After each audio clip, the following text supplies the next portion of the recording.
Bir ayol ko'chada ketib tursa, yo'l chetida yerga rasm chizib o'tirgan bolaga ko'zi tushib qolibdi.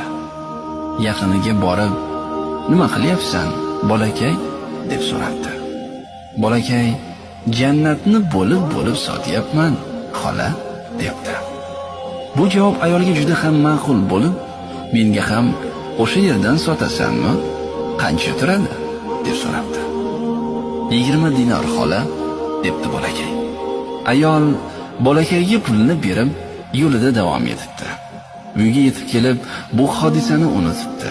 U yumushlari bilan band bo'lib, butun oilasini tinchitib, bir amallab uyquga ketibdi. Tush ko'ribdi. Tushida jannatda yurgan emish. Ertasi kun bo'lgan voqeani eriga aytib beribdi.